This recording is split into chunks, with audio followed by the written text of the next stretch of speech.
Krista.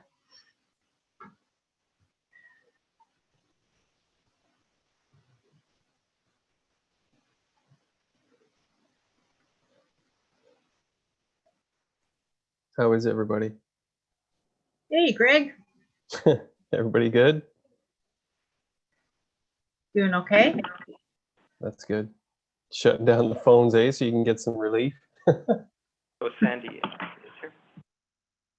Sandy, can you hear me?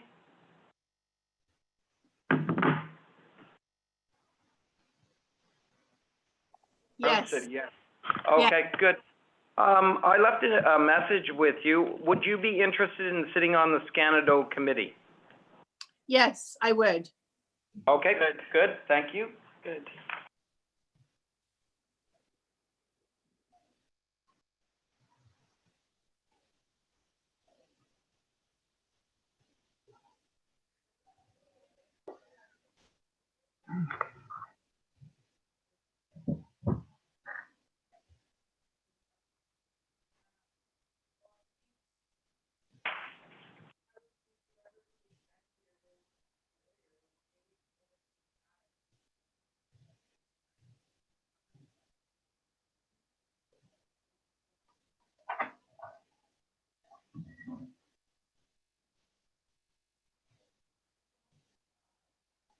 We have quorum.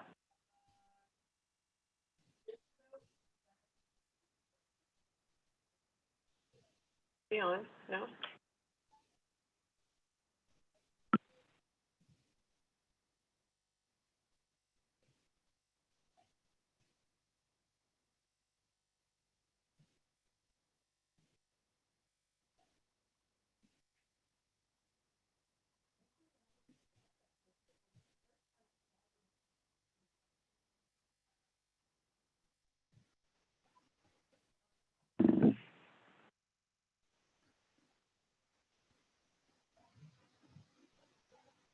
So we're about 2 minutes away from starting, everyone.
Good afternoon, everyone. Welcome to the annual general meeting of the Lower Thames Valley Conservation Authority for the 2020-2021 year. It's a privilege to be here and to, particularly at the start of this meeting, provide a thank you and honor the people that have done good conservation work in our community. And it's kind of a special time. The first half hour of this meeting will be led by Bonnie Carey, our Manager of Communications and Education, who will MC the awards portion of the annual meeting. I wanted to let everyone know the Lower Thames Valley Conservation Authority, excuse me, is governed by a board of directors. There are 3 members from the municipality of Chatham-Kent, and then 1 member from municipalities all the way from Lakeshore and Leamington, all the way up to the east over to the City of London. So a quorum for this meeting is 6 members, which we do have. So we have a proper meeting for an annual meeting to take place. With that said, I don't think I have to tell anybody where the washrooms are. You've got your own because we're doing this remotely. And this is, I think, the first, or no, I guess it is the first annual meeting that this authority has ever done remotely. We'll see how we do it. So to start the event, we have Bonnie Carey with the awards ceremony. Bonnie?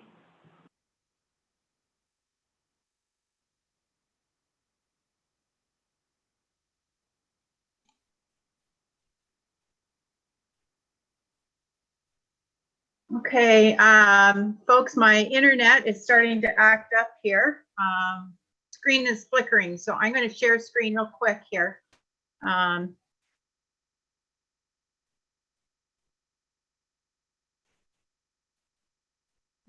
beginning. Oh, no.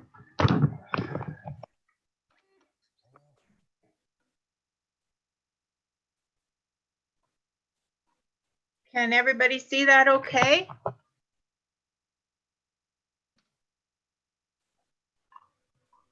Yes, we can. Okay, it's flickering here, so I'll do my best. Welcome, everyone. I'll just go over the awards for the heroes.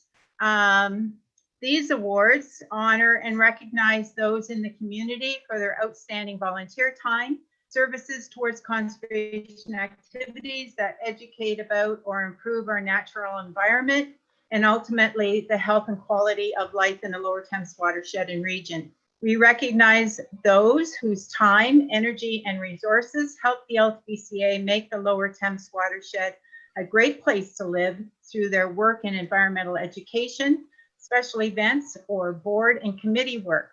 Certificates and customized pins will be awarded to the folks for their years of service. Now I'm just going to move on. And I'll invite Randall Van Wagner to take over from here. He is our Manager of Conservation Lands and Services, and he's going to introduce the 3 nominees for the Volunteer Heroes Awards. Hi, everyone. Thank you for taking the time to be here today.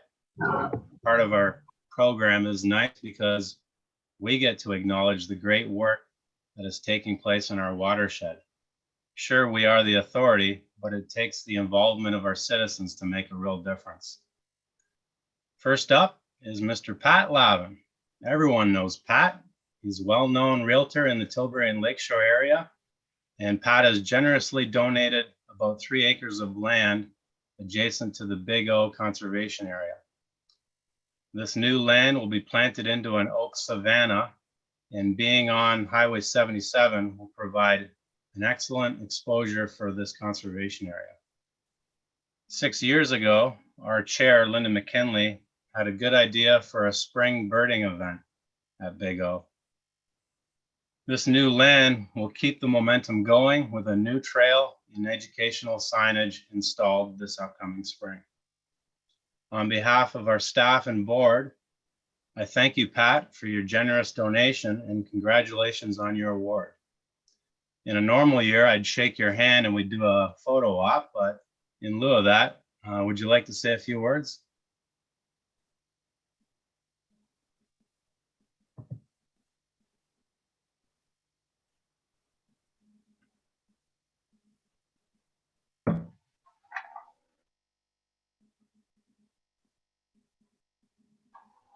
Maybe you have to unmute.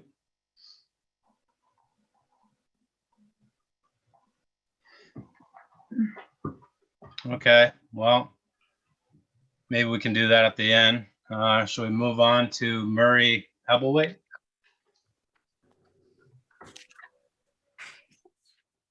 I love this picture of Murray. It shows his adventurous side. Murray's traveled all over the world and is a keen advocate for protecting our environment. Through the Chatham Sunrise Rotary Club, Murray has chosen to financially back the Imagine McGregor Creek project, which will see a cleanup and restoration of this major tributary of the Thames River. Not one to sit back and rest on his No, you laurels. need to go home. And you need to go because you got your brace thing. Not one to sit back and rest on his laurels, Murray has taken it a step further and is actively approaching private industry such as Dowler Carn and Agris to assist the LTVCA and seek more financial support for this project. On behalf of our staff and board, I thank you, Murray, for your donation and your dedication of time. We look forward to working with you in the future. Are you Murray, welcome? would you like to say a few words? Well, no, I'm just proud to be part of the Lower Thames Valley Conservation Authority. And yes, I've been involved with trying to protect our environment for years. And it's just a great pleasure to be here today. Great. Thank you, Murray. We're looking forward to working with you. This is great. Appreciate it. Okay, one more to go for me. The London Canoe Club. The Conservation Authority owns land for a few key reasons: its environmental significance and the recreational activities that are available there. Sharon Creek has both of those attributes, and as such, was a very busy place this last year. A big part of that was because of the London Canoe Club. They have been set up at Sharon Creek for about 10 years and offer their members the opportunity to learn and enjoy paddling this extensive water body.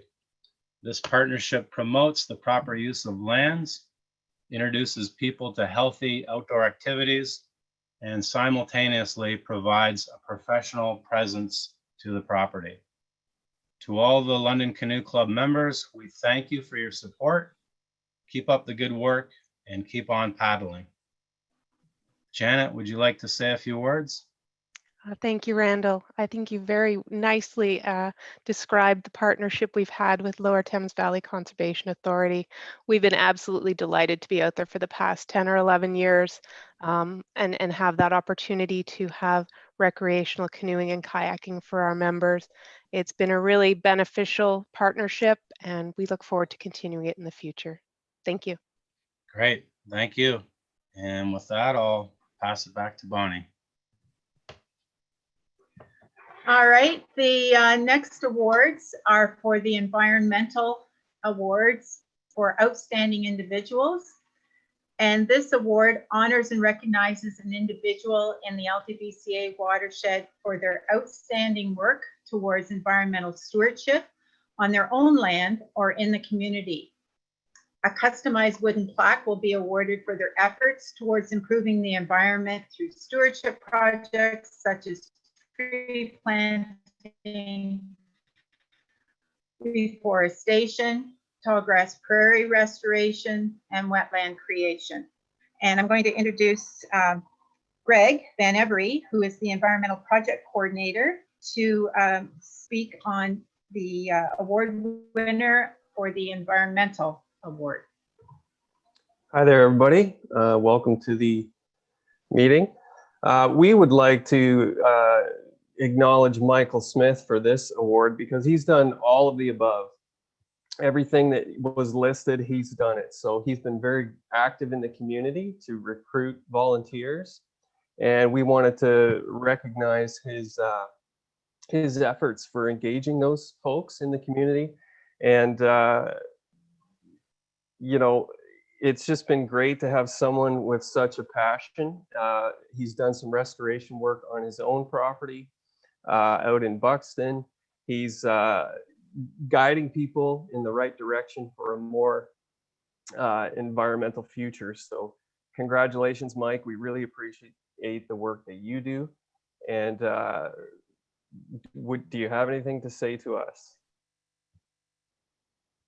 Yeah, thanks a lot, Greg. This is a huge honor, unexpected, but very much appreciated. Thank you guys so much, and I'm hoping to continue to work with you guys very closely going forward to help relief Chatham-Kent and the entire Lower Thames watershed. Thank you guys very much. Appreciate it. Thanks, Mike. And back to you, Bonnie. Okay, well, that concludes our award ceremonies. Congratulations to all our award winners. And thank you to Randall and Greg for the presentations. We look forward to working with all you folks in 2021. Thank you. Thank you, Bonnie. We now have a bit of a break before our meeting. Our meeting will start in about 5 or 10 minutes, and we'll get back to you then. Thank you.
Sandy, can you hear us now?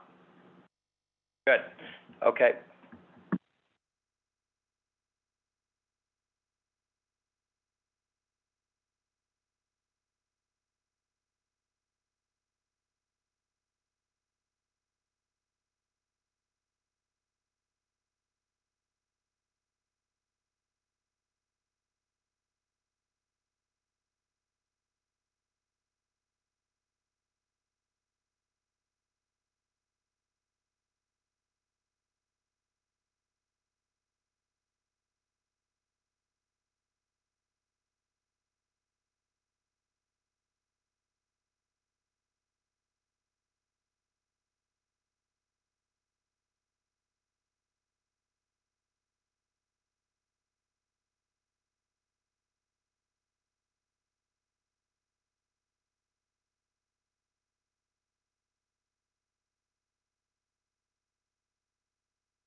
Okay, hello everybody. I think we're set and ready to go. And before we get started, so we do have quorum, and we will get started and do the official roll call and those types of things as part of the meeting. But I just want to remind members that there is an executive committee meeting on the 4th of March, which is a hearing. There is additional information going to be presented at that meeting regarding the permits and regulation changes that the ministry is bringing forward. So whoever is on the executive committee at that point, remember the 4th of March is the next executive committee meeting. So with that, I believe we're ready to start the meeting, Madam Chair. Thank you, Mr. Peacock. Would you kindly bring acknowledgements for the First Nations? Certainly. We begin this meeting by acknowledging that the land in which we gather is the traditional territory of First Nations people who have long-standing relationships to the land, water, and this region of southwestern Ontario. We also acknowledge our local Lower Thames watershed communities, which include the Chippewas of the Thames First Nation, the United Nation of the Thames, the Munsee Delaware Nation, and the Delaware Nation at Moraviantown. We value the significant historical and contemporary contributions of local and regional First Nations and all the original peoples of Turtle Island. We are thankful for this opportunity, and we are thankful for our opportunities to live and learn and share with mutual respect and appreciation. Thank you. Before I ask you to do the roll call, I would like to welcome everyone to our annual meeting. This is really different for us, I know, and I can't wait until we're all in one room again. So it's been a tough year. We've done very well. We've done extremely well. And I myself, getting used to computers, can't wait until they're back out of my life. However, having said that, could we have the roll call, please? Certainly. Amy Finn has sent her regrets. Trevor Thompson, present. John Wright. Present. Mike Hentz. Present. Linda McKinley. Present. Paul Thiessen. Present. Jeannie Frowley has sent her regrets as well. Krista Cowell. Present. Sarah Emmons. Present. Sandy Hipple. Present. And Richard Leatham.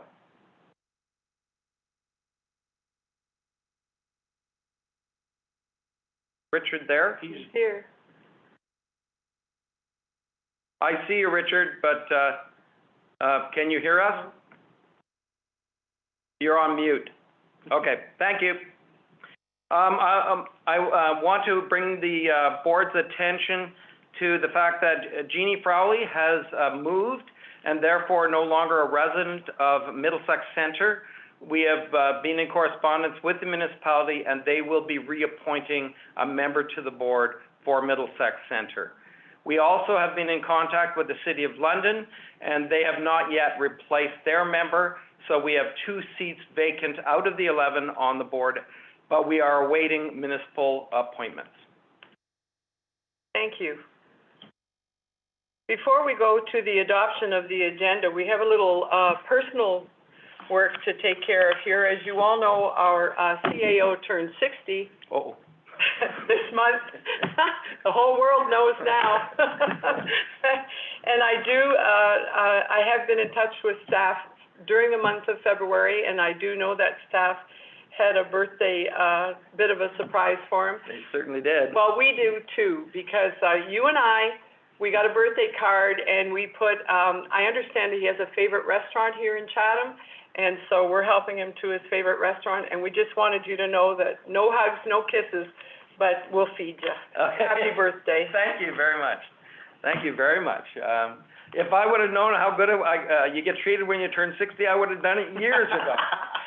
But I think some comedian said that already. There you go. Yeah, there I go. Thank you very much. Could we have the adoption of the agenda, please?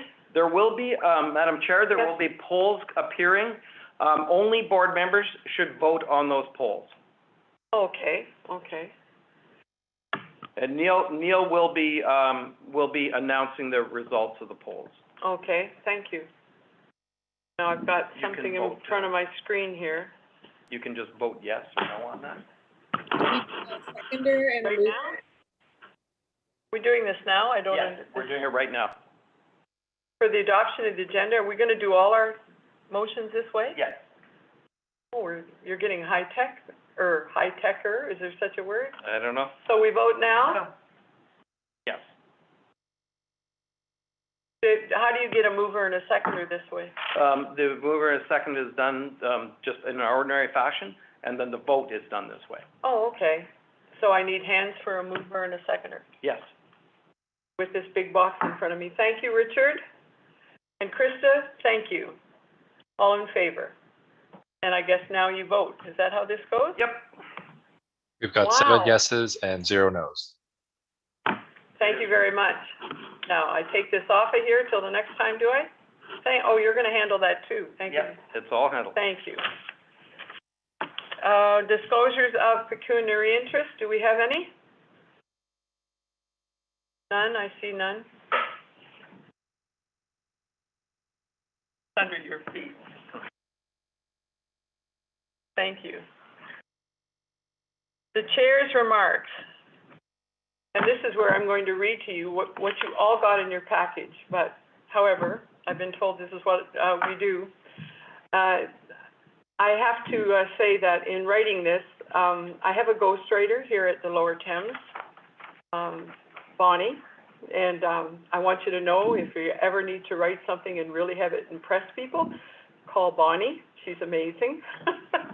But having said that, with life changing rapidly in 2020 and respect to COVID-19, a clear understanding of the year is not easy to articulate. When the pandemic hit Ontario last March, millions of employees began working from home, including all but a few essential workers at the Ltvca, an unprecedented and ongoing change. The loss of life and the hardships experienced by Ontarians in the pandemic will leave lasting impacts, especially the tragic loss of friends and loved ones. Yet this pandemic response also leaves strong evidence of our region's collective sense of kindness and resilience. In many ways, 2020 was a banner year for the Ltvca. More residents undertook stewardship of their properties as they worked from home or came to a conservation area to recharge and experience the peace of nature. The Ltvca was privileged to provide these much-needed services to our residents during these very challenging times. How the Ltvca does business may change as we consider that the new normal could be working from home. Yet the Ltvca remains committed to always providing local and personal service to the residents of our watershed. At the end of 2020, the province of Ontario passed Bill 221, Protect, Support and Recover from COVID-19 Act, Schedule 6, Conservation Authorities CA Act. This bill proposes significant amendments to the Conservation Authorities Act and Planning Act. Changes will diminish our ability to serve its municipal partners and other watershed stakeholders, putting public safety and watershed science at risk. I really hope you all got that sentence. This is so important to our future. As we move forward, the Ltvca is committed to working with the province to limit the impacts of this bill on the people in our watershed. It is understood that the next phase of moving out of the pandemic must look beyond the COVID-19 pandemic and seek to build resilience into the way everyone, including the Ltvca, functions. In the fall of 2021, we will move forward with an update to our strategic plan. This will include many opportunities for the residents of this watershed to provide input into our programs and services.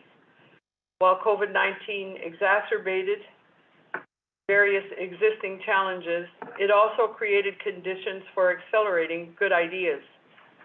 2021, the Ltvca will work to bring the good ideas of the community into how we plan to move forward in the continued improvement of the Lower Thames Valley watershed. The future of this watershed is not only our inheritance, it is our opportunity, and it is our responsibility. And I think that you are all here because you all know that. I've appreciated working with you. I'm going to lose my job in a minute or two. It's all good. You're getting a new guy up there. This also is part of the new rules that came down from the province through Bill 229. We will adapt. We will succeed. I know that about us. I've worked with all of you, some of you more on individual things than others. We have an amazing staff here. We have an amazing CAO, and we're going to be fine.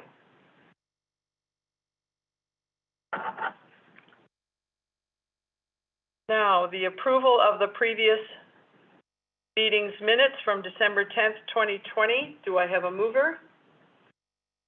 Thank you, Sandy. Thank you, Paul. Do we do an all in favor, or does... And there will be a poll coming up shortly. Okay. Now we do the poll.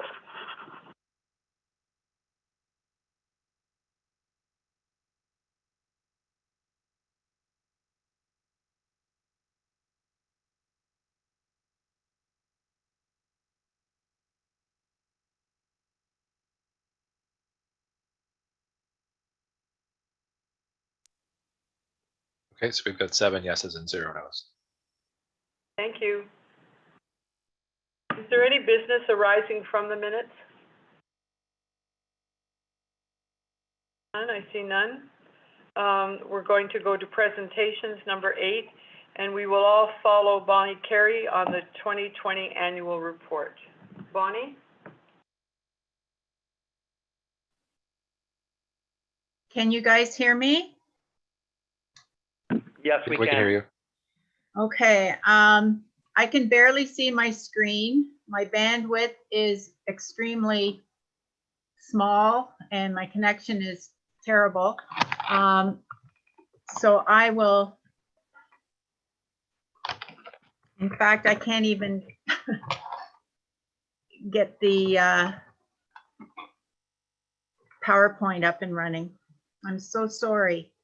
I can't see it. Bonnie, do you want me to screen share the PowerPoint, and then if you can at least see it on my screen, then you can just present it that way?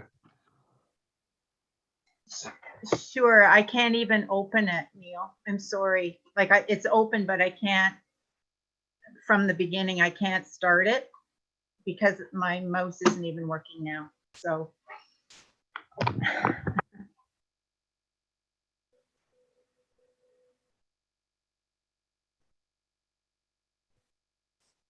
This might have to be presented at the next meeting. I don't know. Because I just can't even see my screen. It's almost black.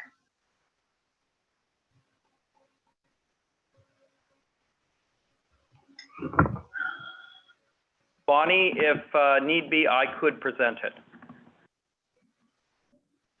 Well, you know what? I think it's need be because Mark, I can't even see my screen. Okay. So away we go, and I will do my best. I'm sure I won't be able to do as well as Bonnie could, but I will try. Okay, so these are the highlights of the Conservation Authority for the year 2020. Next slide, please.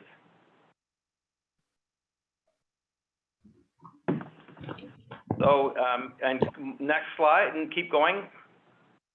So, one of the big challenges of this year, of course, has been the pandemic. There's been a lot of extra work because of it, and we've had to follow a lot of directions from the talented people in our public health units and in the government that have been leading us in a very, very responsible way through this. Next point, please. We prepared a pandemic management plan at the authority and a safety plan as required by the province, the safety plan. And for everything that we do outside of the home, we have a standard COVID operating procedure that we follow. So every piece of work that we potentially come in contact with anyone, we have worked through the health and safety issues, and we've prepared to do it properly. Next point. We provide almost all the work that we generally do, and in some areas we're providing significantly more. And however, we've had almost all staff working from home. We have been able to maintain our monitoring, been able to maintain a lot of our stewardship work with people. Actually, our stewardship has significantly increased, and you'll see that later on in the presentation. Next, please. The in-class program, of course, with schools has been shut down for much of the time, but we've brought staff from those areas into the areas where we are doing so much extra work. So we've actually not had to lay anybody off. Everybody's been fully engaged. And if anything, we have more work than we can do. Next, please. So I think that it's been a challenging time. And it's been a challenging time for people all over, but I must say we have an amazing staff, the professional approach, and everybody has got a sense of humor, and I think that's a big part of it. We've had fun, even though it's hard to have fun when you can't see people and you can't interact the same way. Next slide, please.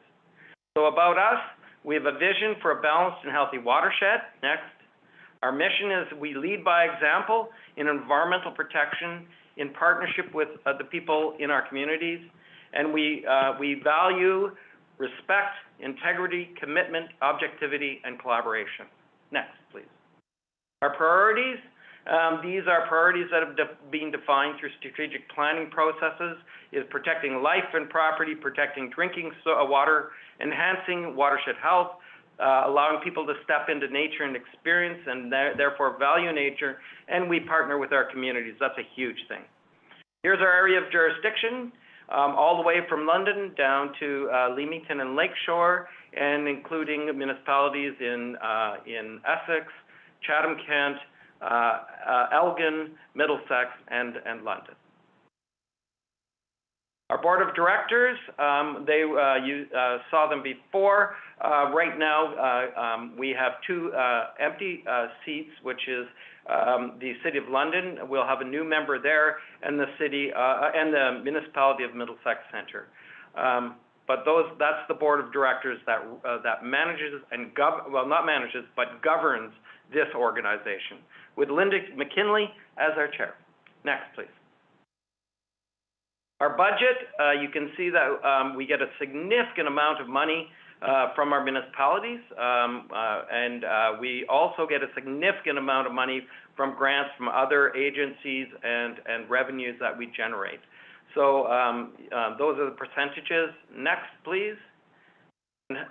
So our budget last year was about 3.3 million. We actually brought quite a bit more money in that, and you'll see that in our financial statements, but a lot of it was through the work we do in our partnerships. Next, please. We have 10 member municipalities that provide a significant, almost 50% of the money that comes to the Conservation Authority. And we really value the partnership with municipalities, and we hope that they see us as their environmental department. Next, please. That's me, and we have about 25 full-time long-term contracts, and we also have about 20 seasonal or partner-time staff that show up, and many of these people are through funding programs, government funding programs, and other partnership funds that we receive. Next, please. So we have had one person leave the authority this year, Paul Kominek. He worked for us for 4 years. He was the Western District Supervisor, and we wish him all the best as he goes on. He has a young family, and they've moved north to experience what it is like in a colder climate. So we wish them all the best. First major area is protecting life and property. So that includes the provincial flood forecasting, the floodline mapping and modeling we do, the monitoring of rainfall, snowpacks, and streams, issuing warnings, acquiring vulnerable lands and managing structures, operating dams and dikes, channels and erosion control facilities. So there's a lot to this program. Next, please. We issued 111 flood messages, which is just incredible. And a lot of that has to do with the shoreline of Lake Erie and Lake St. Clair with the high waters. Many of those messages are a result of that. Next, please. In January on the Thames River, we did have some challenges. We did operate the diversion around where we divert McGregor Creek around the city of Chatham, and we operated the 6th Street backwater dam that keeps the river out of the city. What is quite surprising about that, that's the third time in 3 years that we've done that, and before that, I think we'd run it maybe twice in its whole history. So it kind of gives you an idea what's happening. We closed the dam on January the 14th, and 3 days later, when the water went down, we were able to open it. And there were some businesses along the King Street that were flooded, and some water that caused some flooding in Lighthouse Cove. So outside of even closing that dam, we did run the Indian McGregor diversion without closing the backwater dam 3 times in 2020. So we had some pretty significant high water deaths. Next, please. Along the shorelines, lots of issues. You continually hear about it. We are continually working with landowners, trying to find solutions for them as they lose land, as they have concerns with their properties. There's damaging water waves that take away bluffs and erode land. We have flooding also from the lake in Wheatley all the way to Port Glasgow, all the way through. Lake Erie Drive is probably one that you hear about the most, and it was hit a number of times. The road was closed this year and rebuilt, and there were a number of challenges for the residents, and staff was very much involved with residents. If it wasn't just talking to them about concerns and about what they might be able to do, it was also providing sandbags and going and talk to neighbors as we understood that there was going to be storms happening. So there were a lot of issues, and the damaging winds that we've had actually takes less wind because of the amount of erosion that has occurred to create the same amount of damage. So we're seeing more and more damaging events along the lake shore. Next, please. Water quality monitoring sites is also important for us. We partner with the Ministry of Environment, Conservation and Parks on the Provincial Groundwater Program and also on the Provincial Surface Water Quality Monitoring Programs. So the groundwater program, we sample at 9 wells, and in the surface water, it's 11 locations across the watershed. We also have a partnership with the University of Windsor where we do microinvertebrates or macroinvertebrates,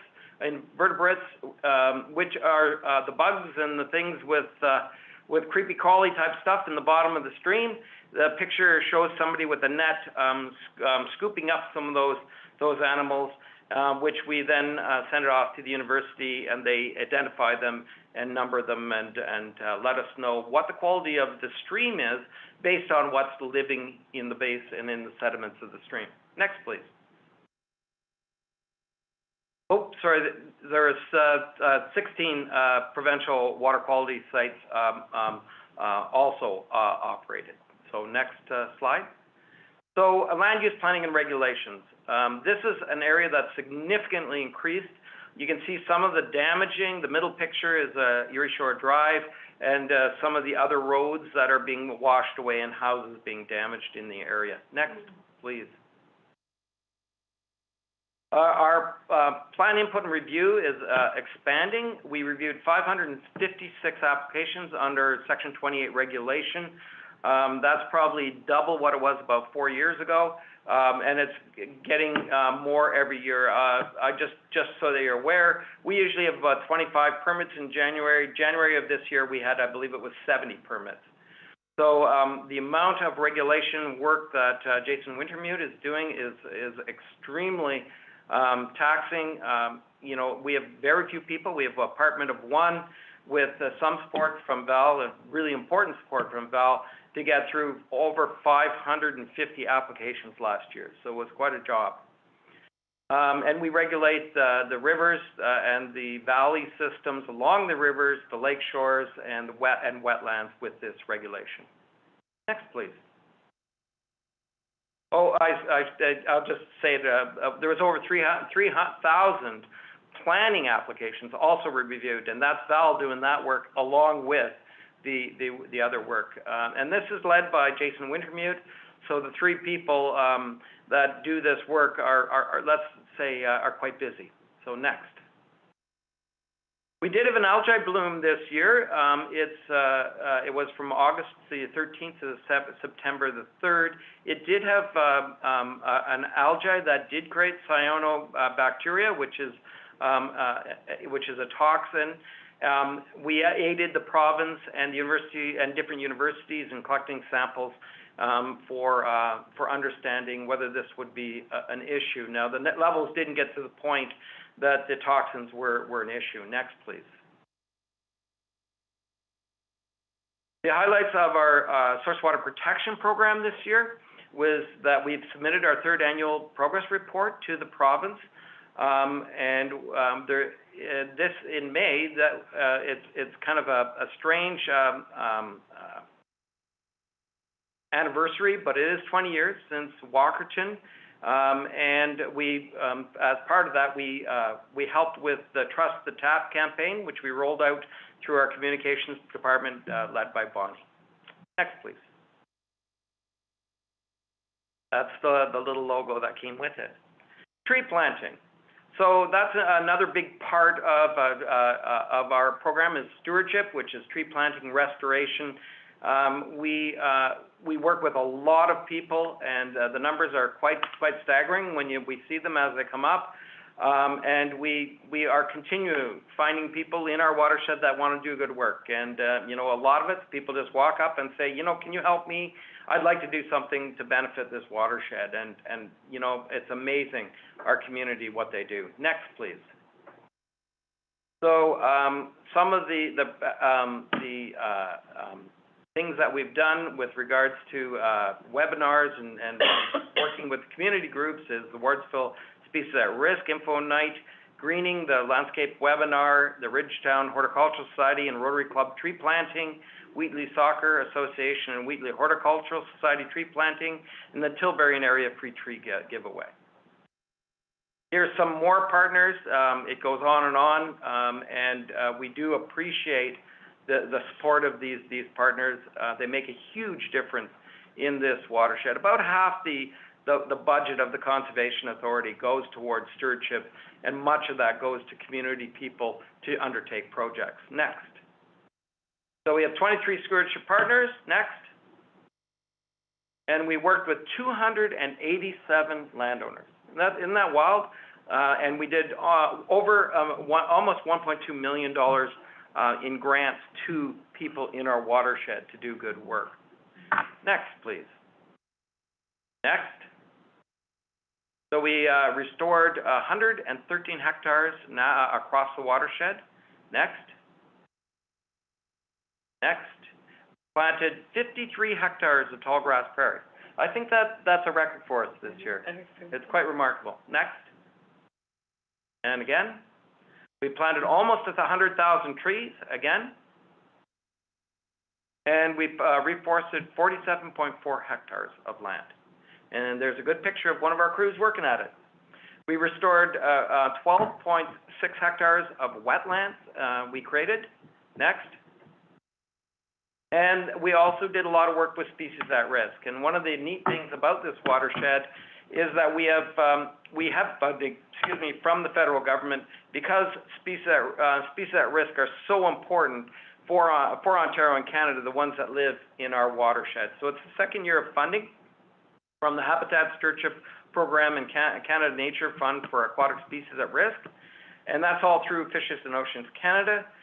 We continued on a threat assessment to look at what sub-watersheds need to be prioritized for the work And really a lot of that works around mussels and fish and how to recover, how we can help those really stressed species recover. We created a report for Middlesex Southwest Middlesex around their salt management. So looking at where their aquatic species are and their current levels of salt in the streams. And we did quite a bit of work regarding riparian areas with a new drone. And we have a couple people now with drone licenses, and they can fly these streams to identify locations where we can approach landowners for doing restoration. Next. We did 27 projects through the Species at Risk program, and a lot of it was prairie and riparian corridors, but also wetland habitats and putting rock chutes in farmland. Next. We sampled 7 watersheds for fish and mussels. Now we use a technique called eDNA, where we actually sample the water and we send that water away, and they can find the DNA of all the animals that were living in that water. So it's an indication of what species live by just testing the water by the DNA that's in the water. So it's a relatively new program, but we think it's going to provide a lot of good information about some of these species that are very rare, but also very important. Next, please. The ALICE program is an important program, both in Chatham-Kent and in Middlesex. We're involved with that program. Next. So we had ALICE Middlesex. We had 20 landowner participants and 36.9 hectares enrolled, and I believe that's also a record for them. Next. And in Chatham-Kent, we had 17 landowners and 17.3 hectares enrolled, and that's continuing a significant program, much more than was expected of us in Chatham-Kent by the National ALICE organization.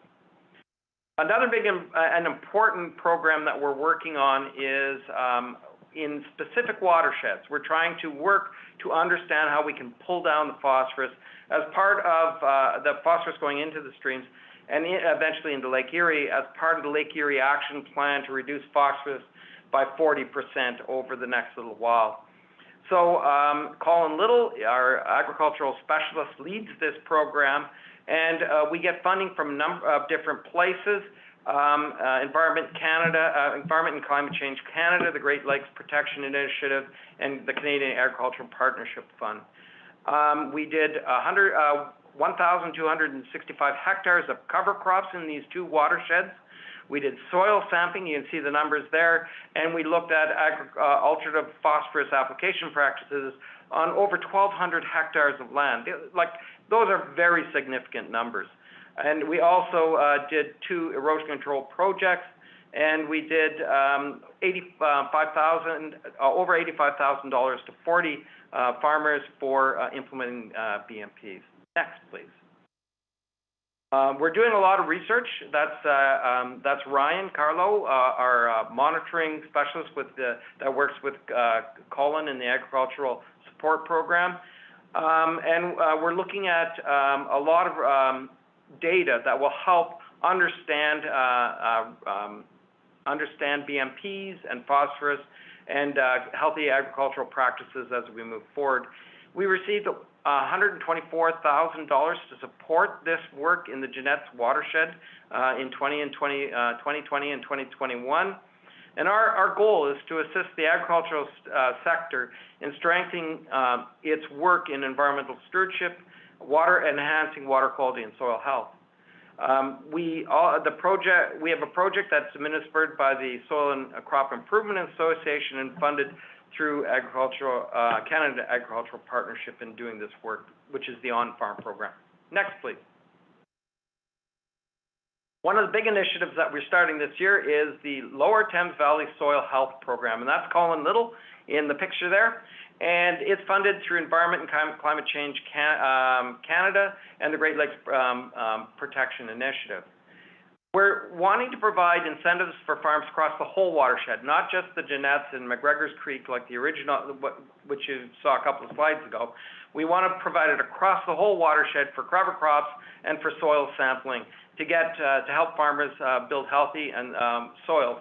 And the secondary goal is to enhance agricultural education and outreach activities and get them people more and more involved in the programs that we do in the agricultural end of things. Next, please.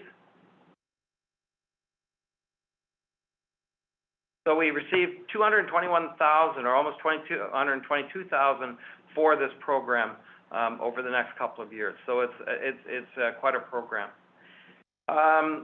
The Watershed Awards, which we already had this year, we have the Volunteers Heroes Award, which were the first three, and then we also have the Environmental Awards for landowners. And then the other thing we do is we support a graduate in the environmental program at the University of Guelph Ridgetown Conference campus. So that goes on every year, and we have supported that. This year we did it remotely, of course. Next.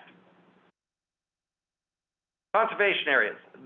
This has been a big thing this year. A lot of stuff happening. There's 270 conservation areas in Ontario. It's one of the things that Ontario has that many other provinces and states don't have. We have the safety committee. Very important that we keep our inspections given the number of people. And Mr. Lavin donated the 1.2 hectares beside the Big Oak Conservation Area this year. Next. So we have 693 hectares of protected lands, forests, tall grass prairies, waterfront, and other habitats. And next. 18 public areas, which represent 463 hectares. Next. And then we also have camping. So we had 29,392 people use our day use and camping facilities this year. Next. We had 654 at the EM Work, where it's like a Boy Scout camp facility with cabins. Next. 1,900 in day use in Sherritt Creek, and many of these numbers are underreported because many people get seasonal passes and come many times. But we had almost 2,600 campers at Big Bend this year, and I think that's a record for Big Bend. Next. Longwoods, we had almost 8,600 in the day use. Next. 15,000 day use in campers, or 16,000 about in Wilson. And so those are large numbers for us, and many people coming multiple times through seasons passes. So we have we've taken on a lot of projects this year through employment programs. Next. And that's the land donation, the socially distanced ceremony that was undertaken there at one of the new observation platforms at the Big Oak Conservation Area. Next. We had a sculpture donated by a local artist, and it was dedicated also socially distancing in Warwick this year. And money was donated for the installation of it as well. We published a booklet showing our conservation areas, and this year we sold I think most parking passes we've ever had, 271 parking passes. Next. Communications and outreach. Every program that we do has an element in it that is communications. If we don't communicate, we don't do anything. And it's a special, an important part of what we do. So we're on every type of social media you can think of. Next, please. We have lots of people that get our social media posts, our directors, committee members, anybody that wants to sign up for it, but lots of people get posts and information directly from us. Next. We did 22 plus media releases last year. Next.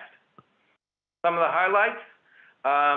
We had a lot of messaging around COVID. We had to make sure people were using our conservation areas in a safe way. We did postpone the initial startup of many of our conservation areas because we had to put signage up. We had to set up additional cleaning and stations for hand washing and those types of things.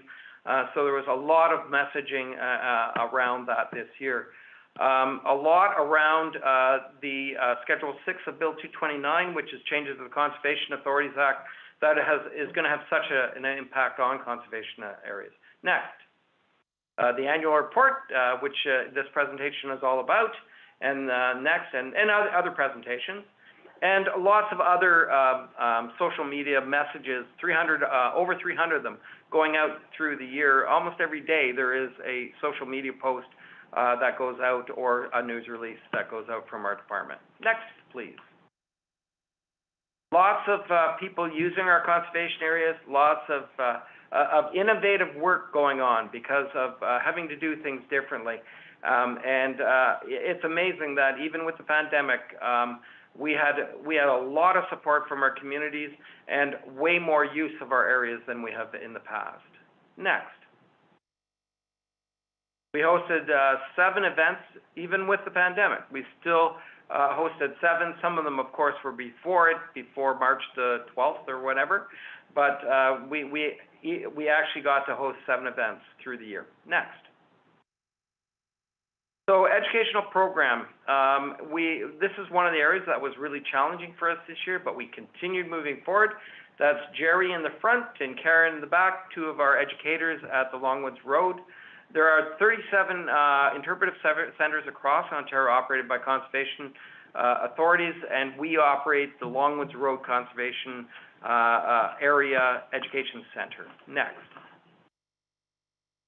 So we teach children and adults about environmental issues. We want people to experience by hands-on environmental learning. The environment, and because of if you have hands-on, you will have a greater appreciation and understanding of nature. One of the things that is unique about our program is we have First Nations education people. Carlin Johnson, who isn't in the picture, she was on a mat leave, and she will be returning shortly. But we have always had First Nations educators providing First Nations programming. And that's around our Canoe Village outdoor education facility. Next, please. So we have, there are pictures in there. You can see inside the longhouse, and our programs are based on the Ontario curriculum, so teachers can sign up and go directly into a program that satisfies what they need for their classrooms.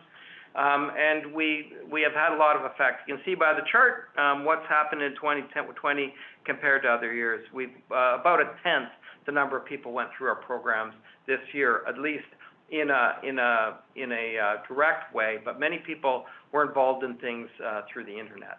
Next.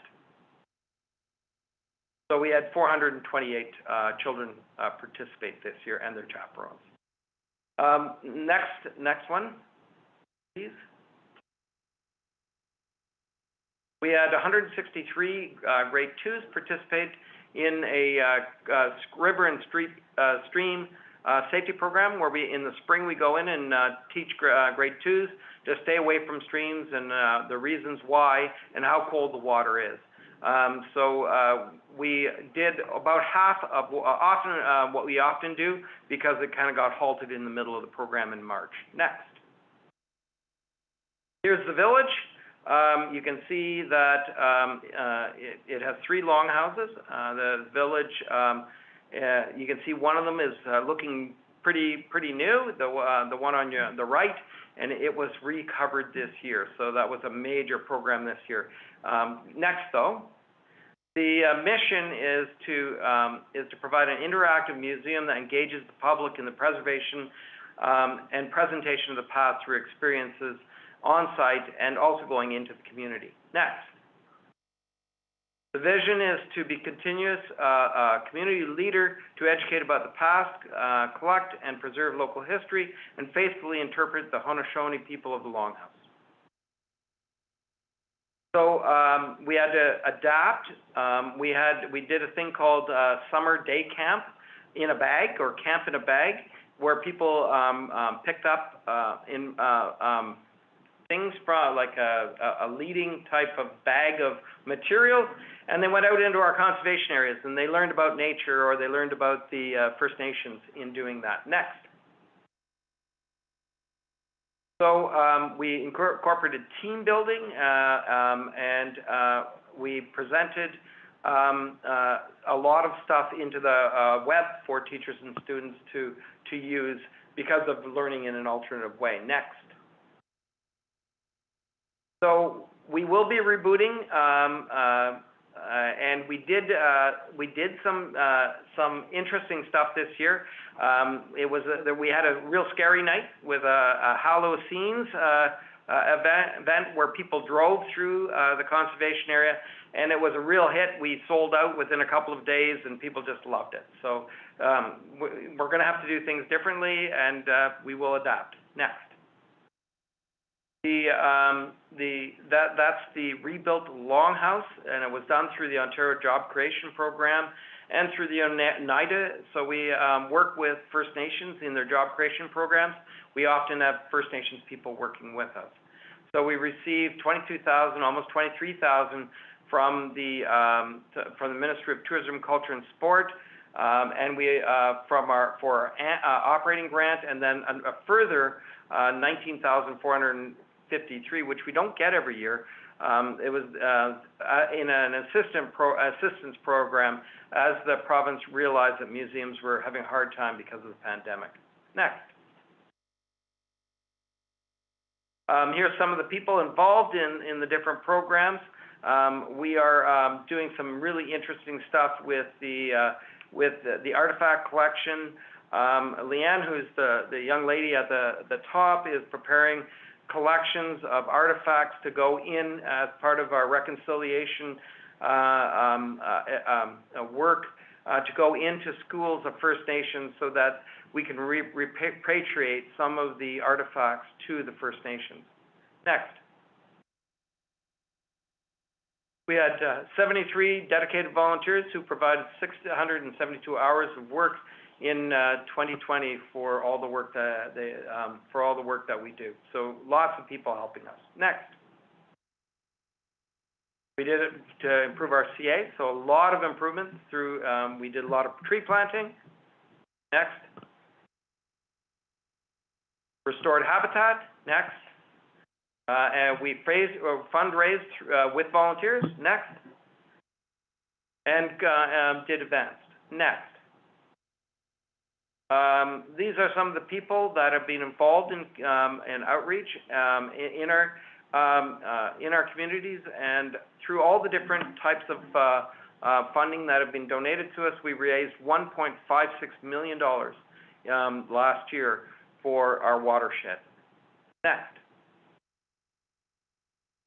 So that's a year in review. Very challenging this year, but very satisfying, and we achieved a lot. And we look forward to working next year. So that's the report, Madam Chair. Are you sure that was just 1 year in review? Yeah. I cannot get over. We speak of this pandemic and how it's held us all back. What an amazing year Lower Thames had. What an amazing year. On behalf of the board, you guys are fantastic to work with, and we're going to keep saying yes as long as you're going to keep going. That was very enjoyable. Thank you, and thank you to Bonnie. I'm really sorry about your internet service. I totally understand. Do we need a motion to receive the? Yes, there is a motion. The motion would be moved that the Ltvca 2020 annual report be approved as presented. Do I have a mover? I don't have everyone up yet. There's Trevor moving it, and there's Richard seconding it. Thank you. We'll do this little poll now. All in favor?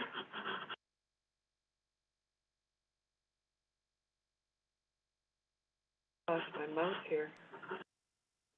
Yep, we've got 7 yeses here.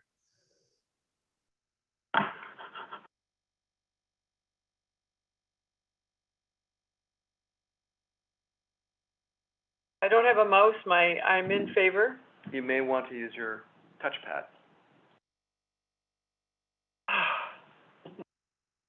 Men.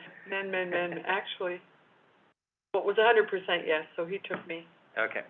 Perfect. Thank you. Now we are the business for approval. Actually, yes, we're on 9.2. Right, and 9.2 is to receive we have a presentation for the statement.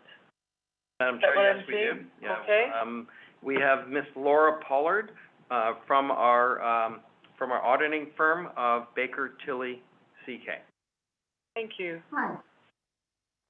Thanks for having me today this way.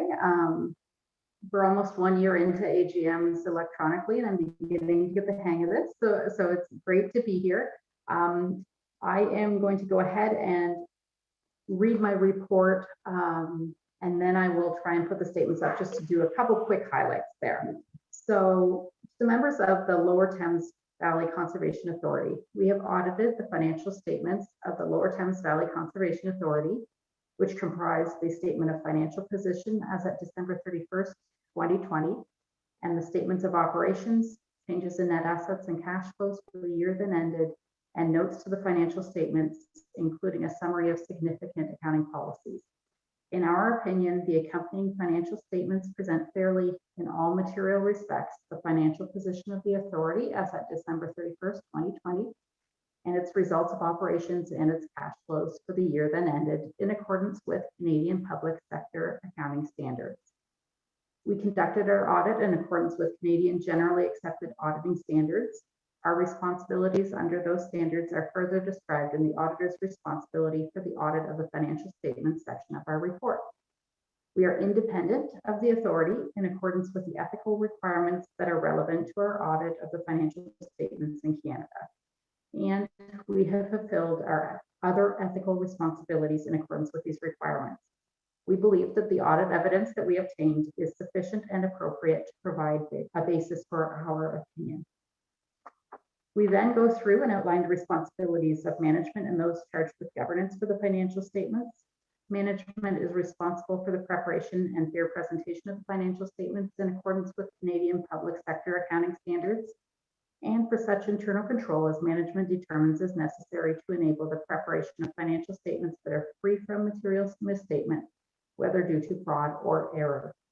In preparing the financial statements, management is responsible for assessing the authority's ability to continue as a going concern, disclosing as applicable matters relating to going concern, and using the going concern basis of accounting, unless management either intends to liquidate the authority or to cease operations, or has no realistic alternative but to do so. Those charged with governance are responsible for overseeing the authority's financial reporting process. The auditor's responsibility is to obtain reasonable assurance about whether the financial statements as a whole are free from material misstatement, whether due to fraud or error, and to issue an auditor's report that includes our opinion. Reasonable assurance is a high level of assurance, but it is not a guarantee that an audit conducted in accordance with Canadian generally accepted auditing standards will always detect a material misstatement when it exists. We communicate with those charged with governance regarding, among other matters, the planned scope and timing of the audit and significant audit findings, including any significant deficiencies in internal control that we may identify during our audit. And we did not find any of those. So our report is dated February 23rd, 2021 in Chatham, Ontario. Okay, so I will just probably unsuccessfully pull up my document. Allow.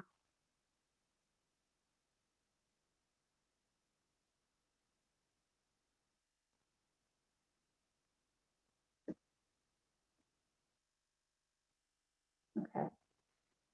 So we have several pages of financial statements, and I just want to go through the main statements with you. So I'm going to start about 5 pages in on the statement of operations. And buried within the numbers, the totals that you see in the financial statements are the individual numbers that Mark went through in that presentation, outlining what happened this year with the Conservation Authority. It was, despite being a challenging year, a financially strong year for the credit union. So if we look at the bottom line, you can see that there was an excess of revenues over expenditures of about $227,000 in 2020. This is We had 235,000 of donated land. Yeah. Sure. And I mean, this is higher than last year. We were looking at a deficiency.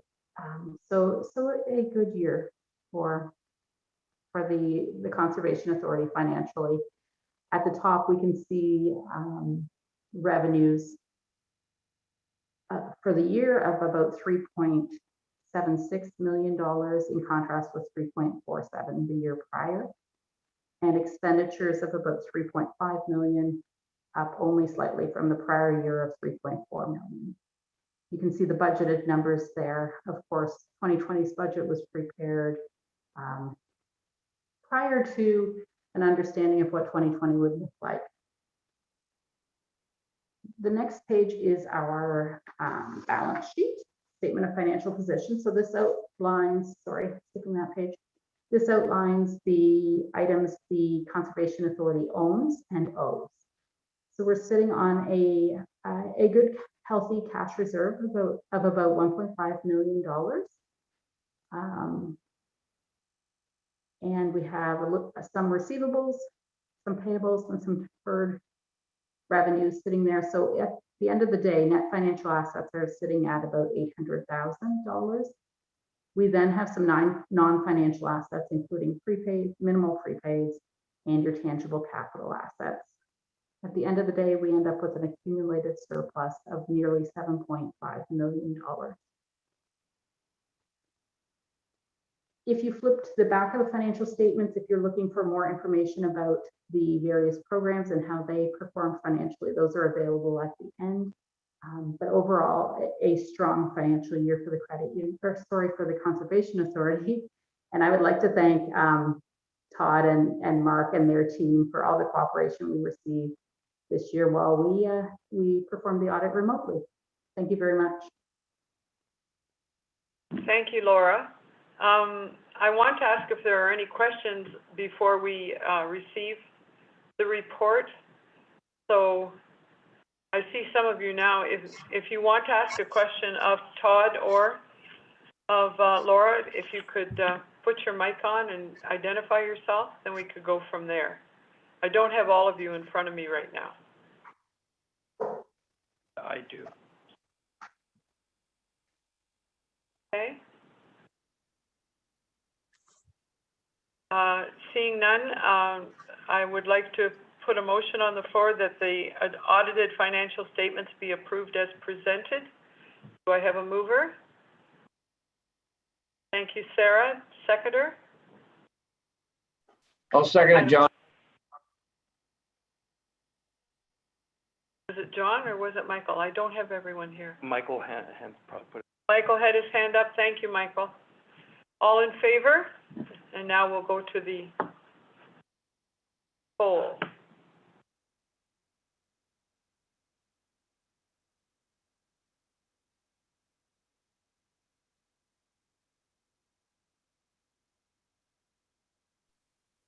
So we've got 7 yeses.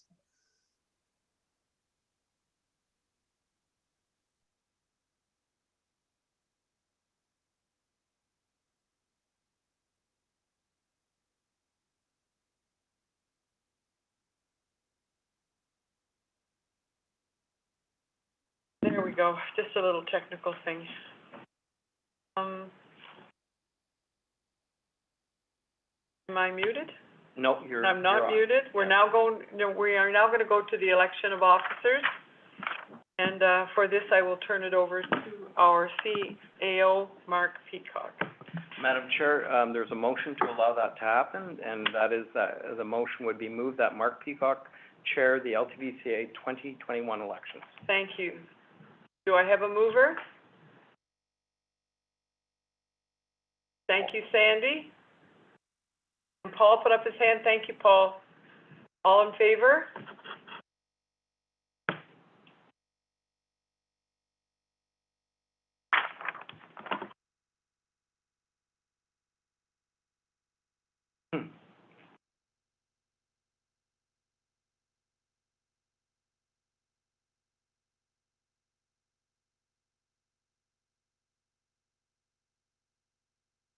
Thank you. Now I'll turn it over to Mark Peacock. Thank you. Thank you, Madam Chair.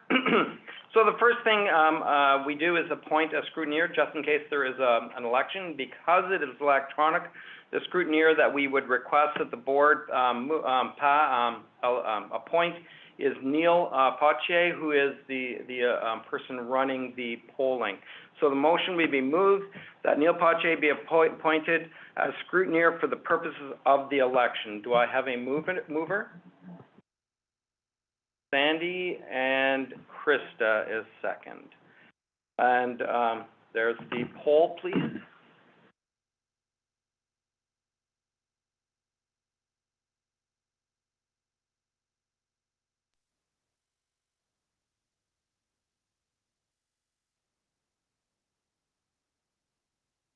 Got 6 yeses and no nos. Okay, thank you, Neil. The first position, there it is right there. The first position to be elected is for the chair. So as is custom, we ask, the authority asks 3 times for a nomination for the chair. So for a first time, I call for a nomination of the chair of the LTVCA for the year 2021. Linda? Yes, thank you. I nominate our current vice chair, Trevor Thompson.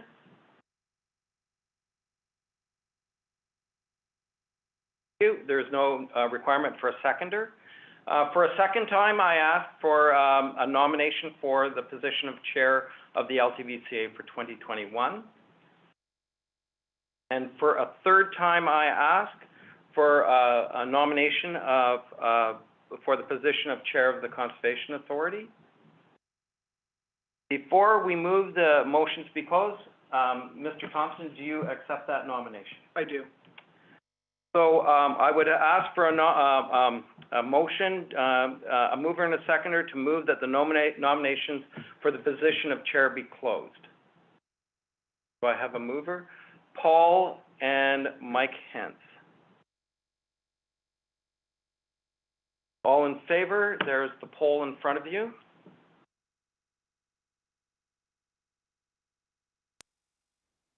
Yep, there's 7 yeses. Thank you. I have the privilege of declaring Trevor Thompson the chair of the Lower Thames Conservation Authority. Thank you. Do you wish to say anything? I don't know. I'm kind of, I just want to say thank you, actually. It's been a long time goal of mine, and I'm really honored to be working with a great group of people here.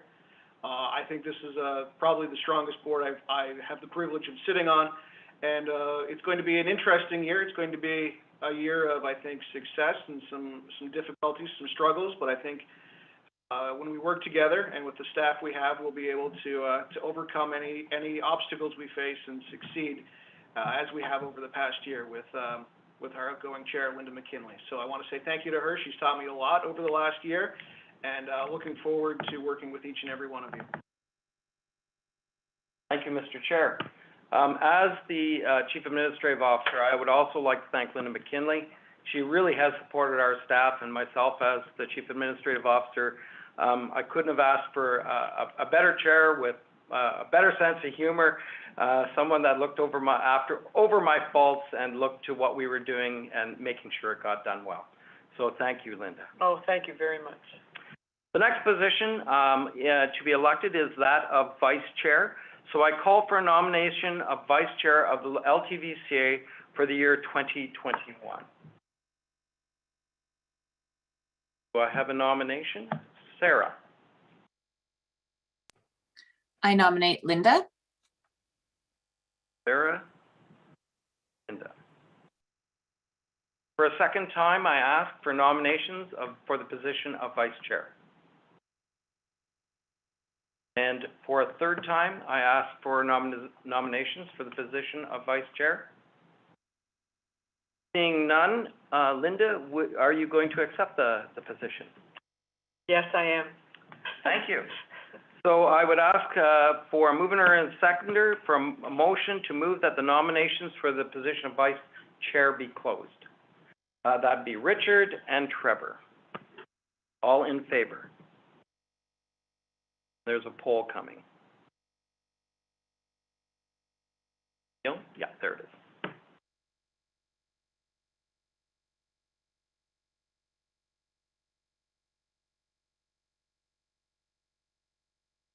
And that is approved. Linda, do you wish to say any words? I'll say very few words. As you know, I always have too many words to say. I look forward to working with Trevor. It was always my personal goal that Trevor would be our chairman, and he had to do it a little sooner than I had hoped, but I know he's up to it. I called him. The kids are old enough to take care of themselves now, and Trevor's ready to go. I'm very happy. Thank you. Thank you. Thank you to all of you. So the next position is the executive committee. There are 3 members generally elected. The 3 that currently sit on it, there is the chair and the vice chair, and then Krista Cowell, Paul Thiessen, and Richard Letham. All 3 of those people have expressed an interest to remain on that committee. So, but there is no requirement that we limit the executive committee to those 3 plus the chair and vice chair. So first of all, I would entertain a nomination of those 3 for the executive committee. Nominated by Mike Hance. Okay. And as I said before, there's no requirement that we limit the executive committee to those 3. So should someone else wish or to nominate somebody, that is quite fine. So a second time, I ask for nominations to the executive committee. And for a third time, I ask for nominations to the executive committee. So, Krista, are you willing to stand? Yes. Richard, are you willing? Yes. And Paul? Yes, thank you. So I call for a motion to close the nominations for the executive committee. I need a mover and seconder. So moved by Krista, seconded by Sarah. And there's the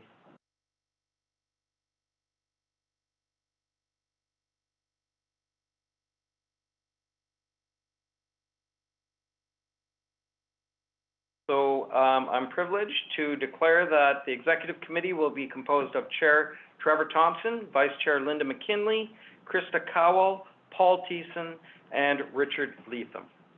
The next committee that we have to nominate is for the Scanoe Advisory Committee. And the Scanoe Advisory Committee last year was composed of Jeannie Frowley, who no longer is on the committee, Mike Hance, Sarah Emmons, and what I've also asked Sandy Hippel if she would stand, given that Sandy is the member from Strathroy-Caradoc, where the Scanoe Village is located. So I've asked those people to be through the chair to see if they would be interested in that committee. Could I have a nominator for those people? Krista? So Richard, once again, there is no limitation on the people that can be on that committee. So if other people wish to be nominated or wish to nominate someone, that is quite good. We encourage as many people as wish to be on these committees. So I'm asking for a second time, do I have nominations for the Scanoe committee? And for a third time, do I have nominations for the committee? So prior to closing, Sandy, you're willing to stand? Mike, you're willing to stand? Yes. And Sarah, you're willing to stand? I am. Thank you. So I would ask for a motion to close the nominations for the Scanoe Advisory Committee.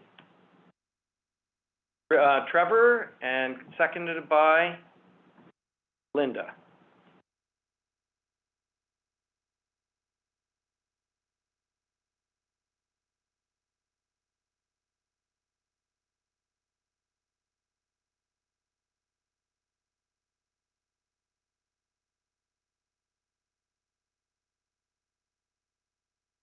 So that was passed. So this year, our Canada Committee is composed of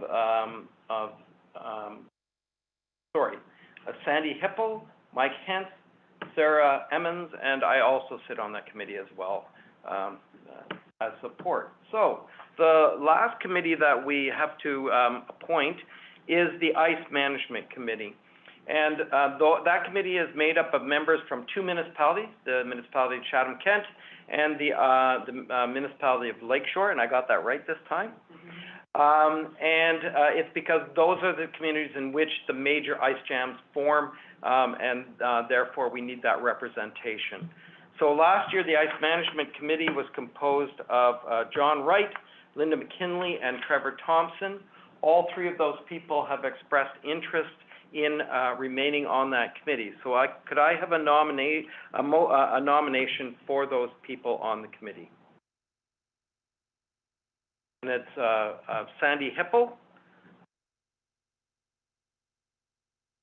Okay, I ask a second time.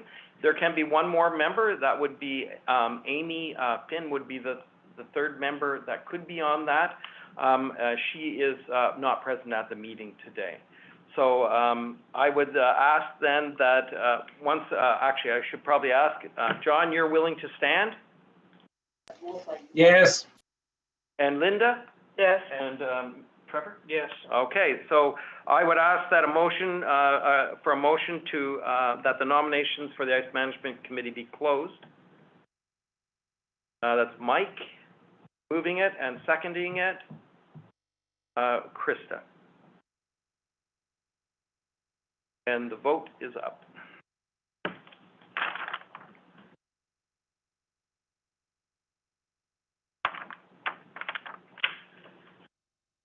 Thank you, everybody. That concludes our elections, and I believe the next item of business is the budget. Mr. Chair.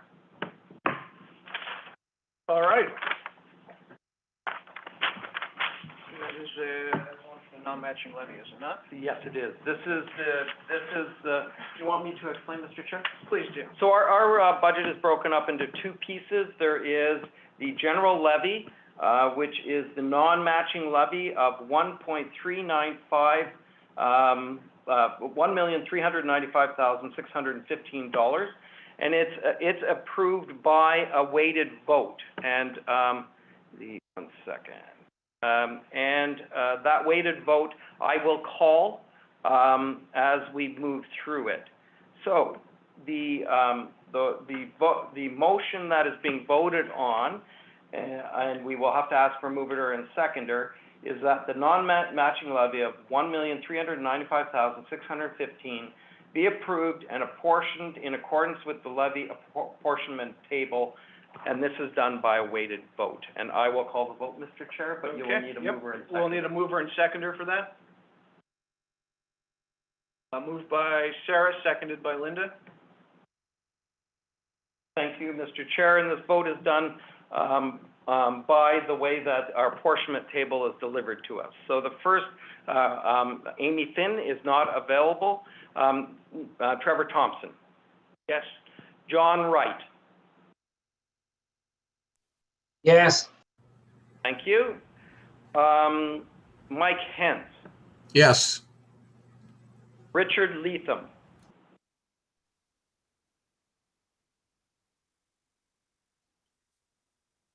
Richard, are you there?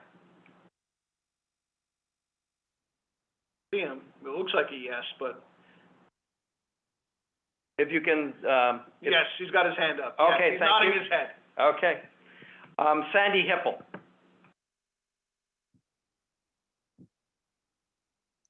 Yes. Krista Cowell. Yes. Paul Thiessen. Yes. Sarah Emmons. Yes. And Linda McKinley. Yes. Okay, I just do actual numbers here. So we had 67.97% of the total available to vote. We had three people not voting, the members from London, Strathroy-Caradoc, and one member from Chatham-Kent. 100% of the 67.97% of the vote voted yes, and therefore that passes. Thank you.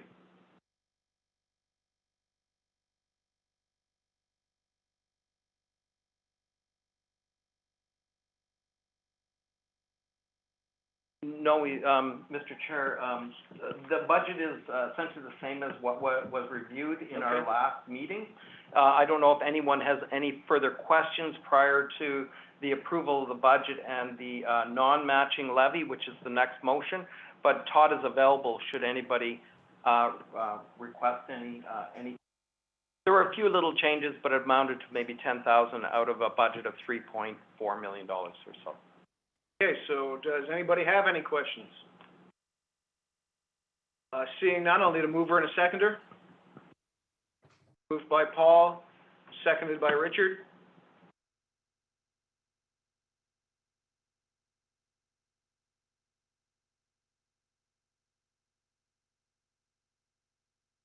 Neil, we need the vote up.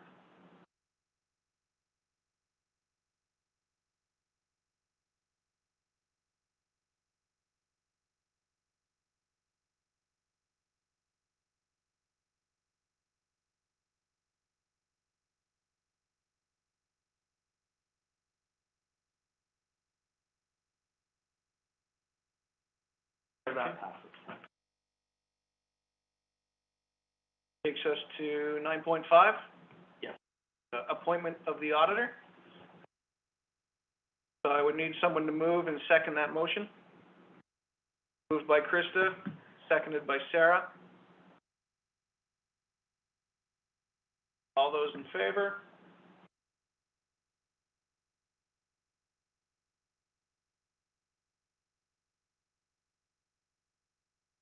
That passes. Excellent. 9.6. Need a motion to move that the Canadian Imperial Bank of Commerce be appointed as the Lower Thames Valley Conservation Authority's bank until the next annual meeting in February of 2022. Linda and Sandy.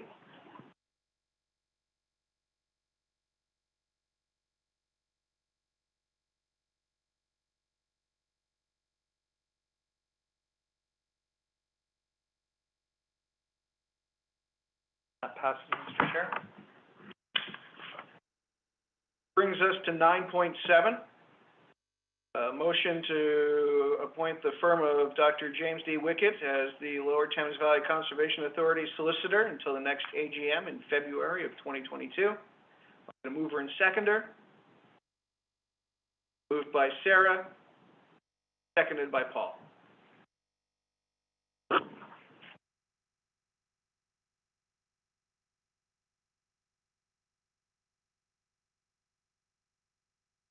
Chair, that is carried. Moving on to 9.8, authorization to borrow. A motion to move that the authority chair or vice chair and the CAO secretary treasurer be authorized to borrow from the Canadian Imperial Bank of Commerce a sum not to exceed $300,000 for the Lower Thames Valley Conservation Authority and to be repaid from grants received from the province of Ontario, Government of Canada, levies assessed and assessed the member municipalities and self-generated revenues. So need a mover and seconder. Moved by Richard, seconded by Michael.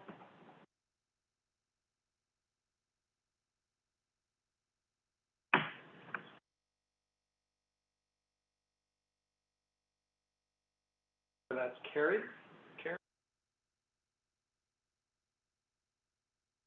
9.9, appointment to Conservation Ontario. Need a motion to move the chair be appointed as voting representative. CAO is the first alternative. By Linda, seconded by Krista.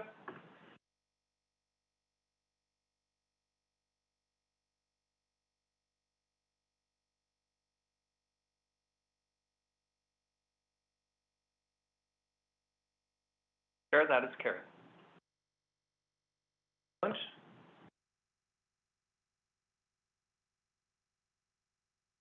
takes us to 9.10. Need a motion to move the schedule for the 2021 and AGM for 2022. Moved by Paul, seconded by Sandy.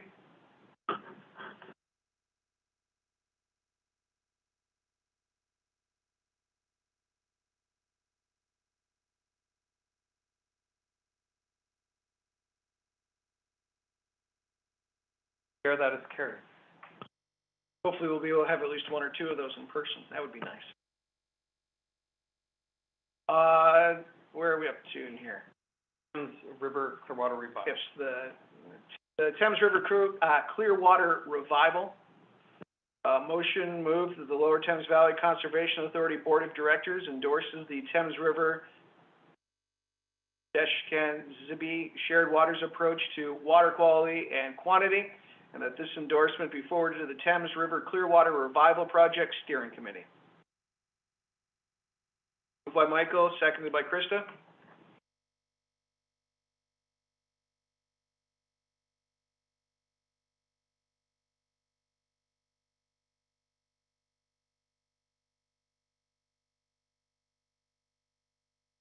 That motion is moved. Mr. Chair, just for people listening, that document was presented in detail at the December meeting of this board and given to the board for their full review. So there was an extensive review done by the by the board of the Lower Thames of that. This is just the endorsement after the fact of that review. All right, 10, business for information. We have a CAO's report. Mr. Chair, it's in the package. A lot of the report is around changes to the Conservation Authorities Act. We will be providing more information to the board. We are providing information to municipalities who are having to appoint members now under the new rules. You've seen today that we changed our chair. We would have normally kept chairs for longer, but because of the new rules, we are abiding by the rules of the province. We will be providing training sessions to the board as we get more information. There is an executive committee on the 4th, as past Chair Linda said. We have a hearing that day, and there will also be some training of the executive committee, because the day before that, we received training from the Ministry of Natural Resources and Forestry regarding some of the changes to the Section 28 permitting. It's mostly in the appeal process, so the executive committee will have the hearing in its normal fashion, but we will have to be careful to provide the opportunity for the appeals that are now in place through the new rules to the applicant. So that's really the majority of my report. Thank you, Mr. Chair. Were there any questions? Okay. Oh, Linda, you had a question? Thank you. Further to the CAO, I have been in contact with a couple of our board members since Bill 229 hit the floor, and I have asked the CAO to include at the next meeting on the 4th time period where we, the executive, can discuss ways that we want to implement certain changes or to be a little more forceful in some areas as to what our position is on things that we used to do permits for, but that will be all modified. So I want the executive committee to know that they will have the opportunity to bring these things forward, and the executive committee will absolutely pass them on to the rest of us. Thank you. Thank you. Any other comments or questions? Okay. Seeing none, I need a motion to receive the report for information. Moved by Sarah, seconded by Richard.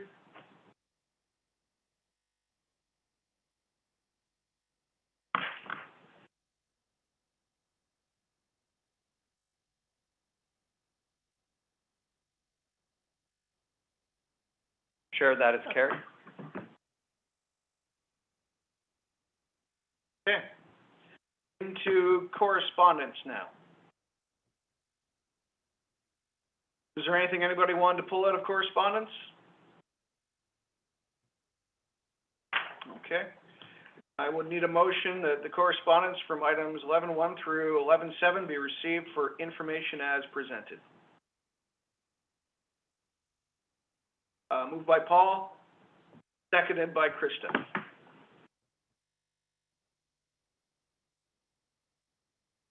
Mr. Chair, Yes. there was one motion before that, which has actually come up, so we may want to do that motion first, Okay. which was just the receive the Oh. reports from the staff. You're right. regarding Yeah, their- my apologies. I missed that there. So we could get a mover and a seconder Yeah. for that and do that. Sorry, vote. that's my fault. We need a motion to move that the business for information from 10.2 through 10.8 be received for information as presented. That was my fault. Right? Yes, and then we need to move it. And we need a mover and seconder, moved by Sarah, seconded by Michael. My fault, my apologies. Need to relax, it'll be your first of many. The way it was cut there on the paper, Between two pages. that between one. two pages, Mr. yeah. Chair, that passed. Excellent. And so, we then go on to the correspondence resolution. So the correspondence resolution now, who was, did we, And we had Paul and Krista. Paul and Krista? Paul move it and Yeah, Krista second it. there we go. Back on track.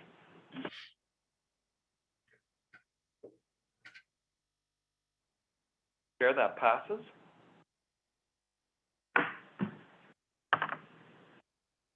Okay, item 12, any other business? Yes, Linda? This really is another business. There was two things that came out to me so vividly in the report from that you presented for Ms. Carey. I need to put a challenge out there. We hit 97,000 trees during a pandemic. I think we need to challenge you to 100,000 trees in 2021. So please pass that on to the powers that be.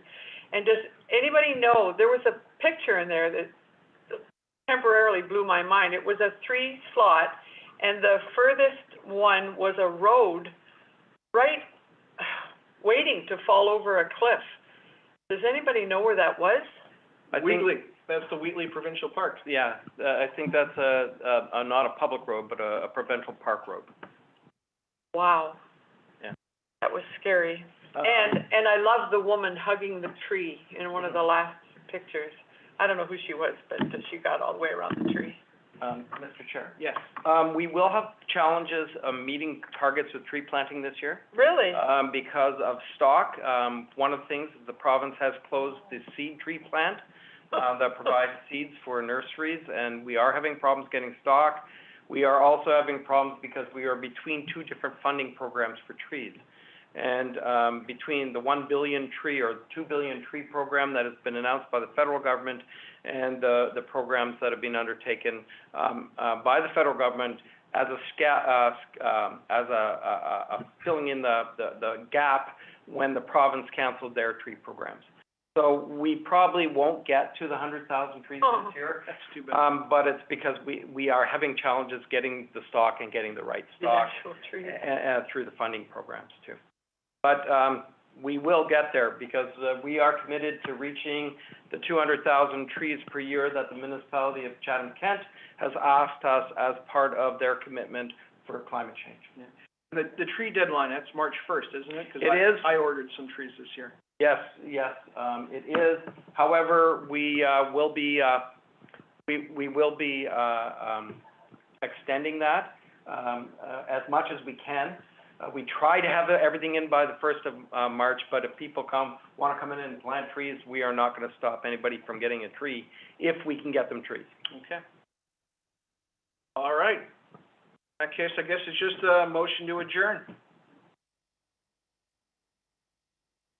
Buddy, we all want to okay, moved by Sarah, seconded by Richard. I thought we were all going to stick around a while longer. Don't believe we need to vote on that, Mr. Chair. That's just a show of hands, isn't it? Yeah. Okay, thank you, everybody. Thank you.